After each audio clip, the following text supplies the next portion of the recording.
Hello, mates. Welcome back to the Sea Coach Academy, the YouTube channel dedicated especially for seafarers of the Merchant Navy. In our second session, we'll be talking about the hazards of entering high-risk areas with your ship. Although common understanding typically refers high-risk areas to zones which are highly susceptible to environmental, geologic, climate, and piracy hazards, in the following 30 minutes, we shall highlight the even more dangerous risk of transiting a war zone. Since February 2026, the ongoing Iran war involves the world's most important choke point, namely the Strait of Hormuz. And, as it was the case 40 years ago, it is again international merchant shipping that is affected the most by the acts of war. In the light of this conflict, we would like to call to mind the Iran-Iraq War of 1980 to 1988 and its unprecedented repercussions on merchant shipping. At the same time, we shall explain how ship crews inadvertently get into the line of fire and become victims. By that means, we do not provide a best management practice, but a useful guidance to shipmasters and crews for appropriate handling of similar situations.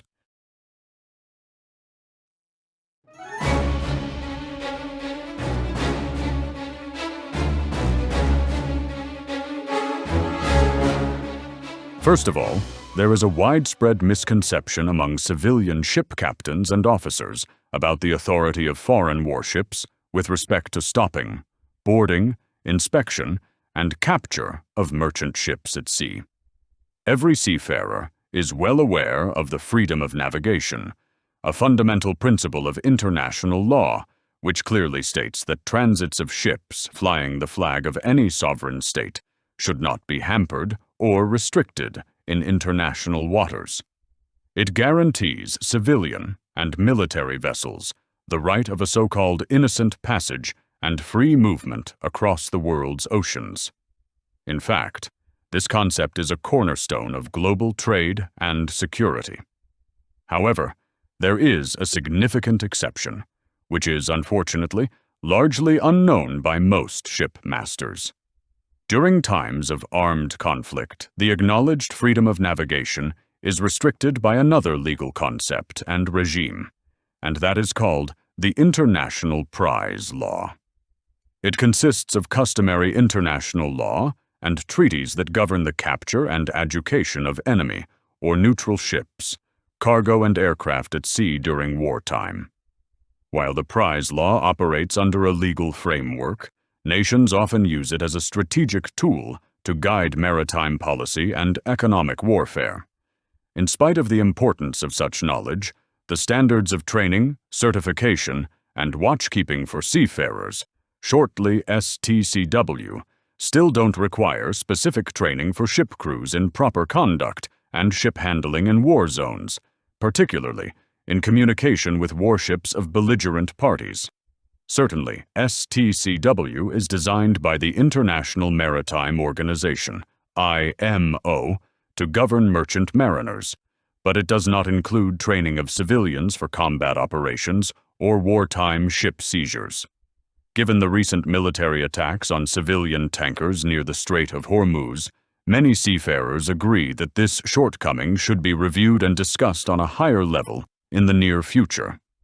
Such strong demand is all the more justified, as it can be observed that naval boarding teams often lack the required knowledge of cargo ship design and general arrangement. Boarding and inspection of civilian vessels is an elementary task of naval forces. In doing so, military boarding teams are supposed to be well trained upon cargo ship design and general arrangement.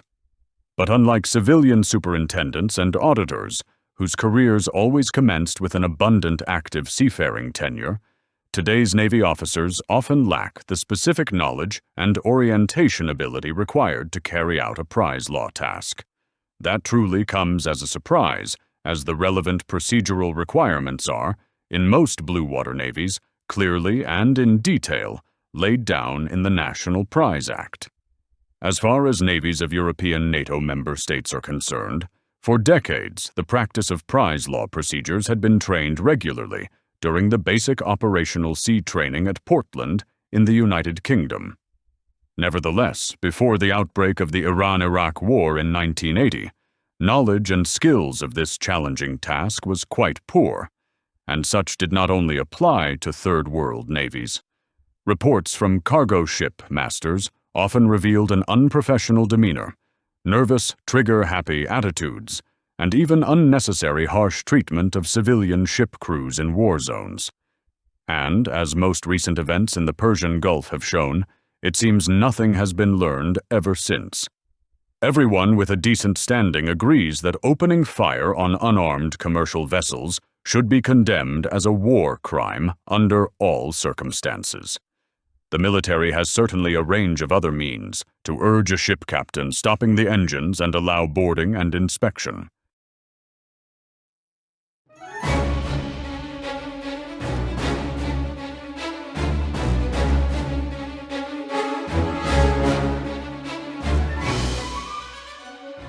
By example of the following report, it is demonstrated what kind of risks must be considered, how avoidable blunders may be ruled out, but also in which way adequate sensitivity of military forces may evoke a good understanding among crews of merchant vessels. It is self-evident that this account may not claim to be of general significance. It is based upon an individual personal experience that may serve as a lesson for this complex matter. Shortly after Iraq had invaded its neighbor Iran and war broke out in 1980, the Iranian revolutionary government released a notice about their declared war zone. It was repeated every year in the Notices to Mariners, a weekly publication of the UK Hydrographic Office, the German Hydrographic Institute, and others, including a word of warning to civilian shipping about possible consequences of ignoring the Iranian notice. Interestingly, the seaward boundaries of the war zone precisely matched the boundaries of the Iranian territorial sea, which Tehran has continued to claim since its expansion in 1959. On the part of the United Nations, there was common accord that an expansion of the Iranian territorial sea area, creating another legal regime of straits in the Strait of Hormuz, must be considered a breach of international law. As a consequence, an innocent passage of warships and its entering the Persian Gulf had depended upon the goodwill of the Rim states. Notwithstanding, the passage of merchant vessels, including tankers, remained undisputed. In 1972, the Sultanate of Oman, located on the opposite, namely southern side of the Gulf Coast, followed its neighbor's move and expanded the territorial sea to 12 nautical miles, too. Ever since, the strategically important gateway to the Persian Gulf lies within the territorial waters of both Rim states. Although most seafaring nations refuse to accept even this expansion of the traditional 3-mile zone, it did not have an effect upon the status quo. Likewise, after the all-embracing Convention of the Law of the Sea, as a resolution of the Third Law of the Sea Conference of the United Nations, it was generally reaffirmed that according to international neutrality law and law of conflicts, the use of the Strait of Hormuz by foreign flag vessels must not be hampered or denied. In summer 1984, 4 years into the war, the First Gulf War was nearing its spectacular peak, which culminated in the so-called Tanker War.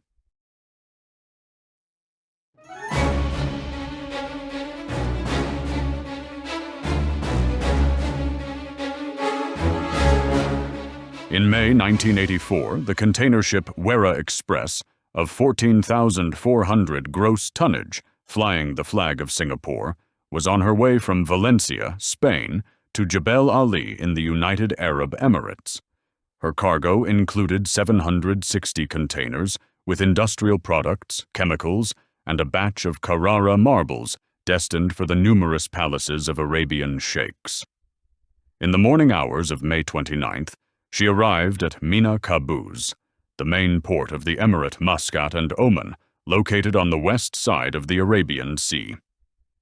The officers and crew were worried about recent broadcastings by radio news agencies, which were cited that Iranian naval forces had deliberately targeted and fired upon civilian oil tankers.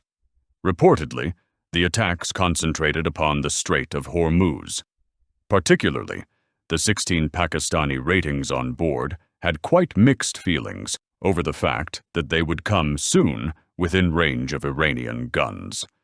The officers tried their best to play down their concerns inasmuch as they assured the crew that the flag of neutral Singapore was a carte blanche for an unhampered passage. Moreover, the captain added that the ship had not loaded any contraband goods. According to schedule, the ship departed Mina Caboose at daybreak of May 30th and set course to the Strait of Hormuz. Her first port of call in the Persian Gulf was Jebel Ali, the port of Dubai in the United Arab Emirates. Around 5:30 p.m., the navigational watchkeepers noted a twin-engined, sub-chasing aircraft without visible national emblems approaching fast from the east and conducting a repetitive low-level fly-past over the northbound vessel. 1 hour later, the ship crossed the 25 degrees latitude, and her radio officer sent the required PIM, the position and intended movement report, to the Iranian coastal radio station near Bandar Jask.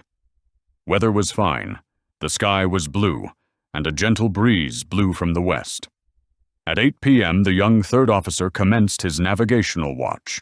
Meanwhile, the ship had advanced further north, and her position was 52 nautical miles southeast of the strait. After a position fix performed with the radar, the officer made a small course correction to 320 degrees. The VHF radio set was switched to channel 16, the International Maritime Distress, Urgency, and Safety frequency. Until 10 p.m., everything remained quiet, except some other vessels on parallel course far ahead. No any other contacts were recognized on the radar screen. All of a sudden, this placid silence was interrupted by an unfriendly voice that came from the VHF receiver. "Northbound ship, this is Iranian Coast Guard. Come in." A quick look on the radar screen showed an obscure reflection about 5 miles away on the port quarter, which appeared to be a fellow traveler. That is a ship on same course. The officer grabbed the night vision binocular, went to the port bridge wing, and tried to identify the other vessel. However, he could not see anything in the moonless dark, which would have indicated the presence of another floating object behind the ship. Then the perceived Iranian Coast Guard called again, via VHF, a non-designated northbound ship, requesting it to report back. Since there were numerous other vessels ahead of the ship, and approaching the Strait of Hormuz, it was easily conceivable that each of it could have been addressed. So the officer of the watch took a seat at the radar set and enjoyed his cup of coffee. When he noted that the blip behind the vessel had come closer, the voice was heard again over the VHF, but this time the tone was much more forceful. "Northbound ship, this is Iranian Coast Guard. Come in." Now it became clear who had been addressed by this relentless demand. Therefore, the officer grabbed the VHF earphone and frankly answered questions about the ship's port rotation and kind of cargoes carried on board. In the meantime, the ship had reached a position about 20 miles southeast of Didamar, a small rugged isle on the south side of the strait that belongs to Oman. The other vessel on the port beam still did not show its navigation lights and could not be seen, although distance was reduced to less than 3 miles. A few minutes before midnight, the alleged Coast Guard vessel made another VHF call. "Wera Express, this is Iranian Coast Guard. Stop your engine right now." The meaning of this instruction was beyond doubt. Thus, the officer called the master and asked him to proceed to the bridge. As soon as the captain appeared on the bridge, the Iranian Coast Guard vessel repeated its instruction to stop the engine. However, an immediate stoppage is rather difficult, even for modern cargo ships. Low-speed and direct-drive diesel engines that are common on larger cargo ships usually require a computer-controlled slowdown, that is, reduction of engine revolutions, in order to avoid overheating of pistons and bearings. Of course, the engine may be brought to a standstill any time by activating the emergency stop. But in contrast to customary habits on Navy vessels, such exceptional maneuver is subject to a real emergency situation. Wera Express, stop immediately or we open fire. Captain and third officer could not believe what they just heard, but acted instinctively and spontaneously. The captain pressed the red emergency stop button. With a howling noise, the fuel supply was cut off. The engine's revolutions went down rapidly, and strong tremors went through the ship. The third officer looked on his wristwatch. Precisely 11:20 p.m. The captain became upset, grabbed the VHF earphone, and tried to find out the reason for this threatening instruction. The Iranian vessel did not respond, but it came closer until it maintained a distance of 2 miles from the ship, while it neither showed its navigation lights nor any other deck illumination. At 11:34 p.m., the container ship came to a full stop, and she was adrift at a distance of 14 nautical miles west of the Iranian coast. A new instruction of the Iranian vessel demanded the ship to alter course to 060 degrees and steer away from the vessel traffic separation scheme with dead slow ahead. Nevertheless, the captain called the presumed Coast Guard vessel again and again, insisting to let him know why they had urged to stop his ship.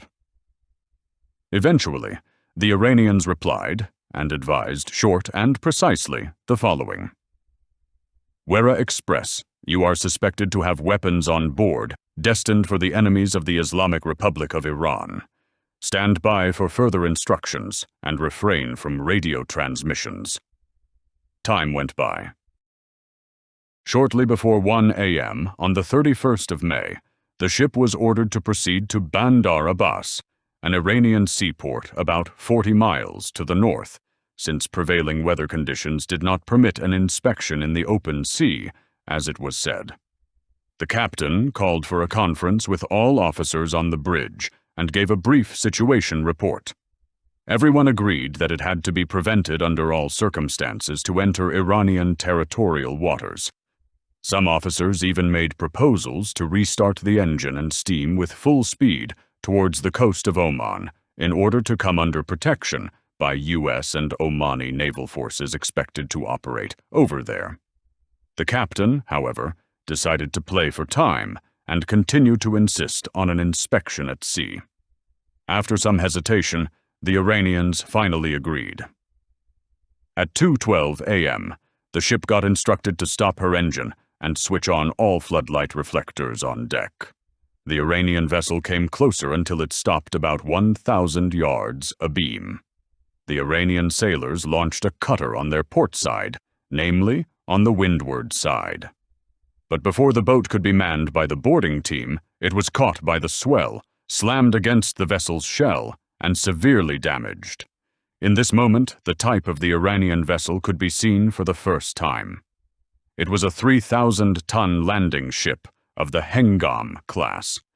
The vessel did not bear a name or hull number.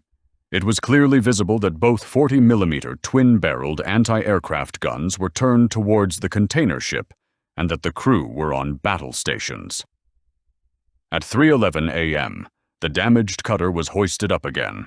As a consequence, instruction was received to remain on the current position and wait for a so-called rescue boat that would be deployed from shore for the intended inspection of the container ship. But 2 more hours passed before something else happened. Day was already dawning in the east, and the majority of the crew had not rested for more than 20 hours. The general mood amongst the crew was very poor.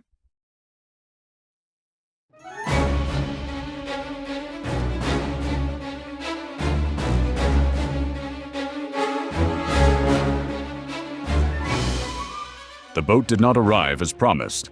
Meanwhile, morning had broken. Around 6:34 a.m., the Iranians launched another cutter and manned it with a boarding team, or prize crew. A bit later, the boat came alongside the container ship. An Iranian prize officer with 6 soldiers came on board friendly, saluting the ship's third mate, who awaited them at the pilot ladder. It was observed that the boarding team were armed with modern submachine guns, but did not wear homogeneous uniforms. Fluent in English, the prize officer requested to meet and speak with the captain. On their way to the bridge, the Iranian officer questioned the third mate about the ship and her crew, When he learnt that all officers were of German nationality, he stopped bewildered.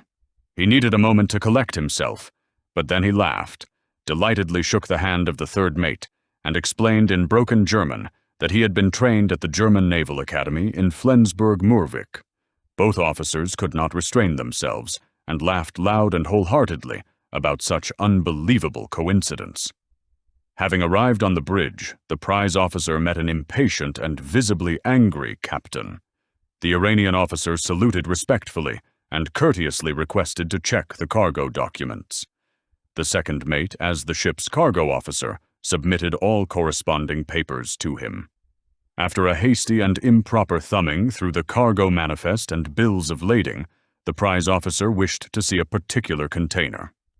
According to the documents, the Iranian officer had noticed that the said box contained fireworks, which are dangerous goods as per Class 1 of the IMDG code. Thus, the captain instructed the second mate to guide the prize officer and 2 armed soldiers to the stowage position of the container. Once they arrived at the container slot in the ship's forward deck section, the Iranian officer requested to open the box. However, the second mate advised him of the customs and security seal on the door of the container that had to be broken. That is an illegal action, which could have caused unnecessary inconveniences with port authorities in the port of destination. The prize officer responded that he had no intention to bring the ship and her crew into trouble, and refrained from opening the box. Back in the ship's office, he filled in an official document form titled Report on Inspection for Contraband Goods of the Islamic Republic of Iran, held in Iranian and English language. The captain had to confirm the boarding and inspection of the ship by his signature, and was handed a carbon copy for his files. Finally, everybody in the room received a warm handshake. The Iranian officer expressed his regrets, and a couple of minutes later, the boat returned to its mothership. At 8 a.m., the commanding officer of the Iranian warship called the captain via VHF and conveyed a formal apology for this obvious misunderstanding. They had confused motor vessel Wera Express with a British vessel, he said. Meanwhile, the early morning haze had begun to dissolve, and on the port beam, the shape of a destroyer came in sight. It was an old one of the Allen M. Sumner class flying the Iranian flag, and its heavy guns were pointing towards the container ship. After it was formally released, the container ship was then escorted by the destroyer to the vessel traffic separation scheme south of the island of Hormuz. Once steered back into the northbound traffic lane, the Wera Express resumed speed and set course to Dubai, where she arrived late in the evening, eagerly awaited by the local media. It should be noted that only a week after this incident, a Norwegian tanker came under fire by Iranian naval forces in the Strait of Hormuz after it had disobeyed a clear instruction to stop its engine.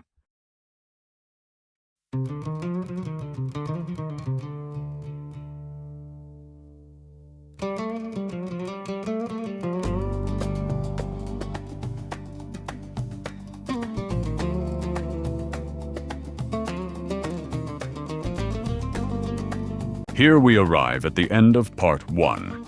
We believe this may serve as a good intermission, which gives you some time to properly digest what this incident may teach us. Please stay tuned for Part 2, coming soon. To continue with our lesson, we will analyze both the behavior of the cargo vessel's crew as well as the demeanor shown by the Iranian boarding team. Moreover, we are going to explain in detail the specific regulations which come into play when military forces take action according to the international prize law. As usual, our team would be delighted if you give us your warm like. And if you think our special lessons are helpful in developing your professional competence, we would be even more grateful if you subscribe to the Sea Coach Academy channel here on YouTube. Thank you, and Godspeed.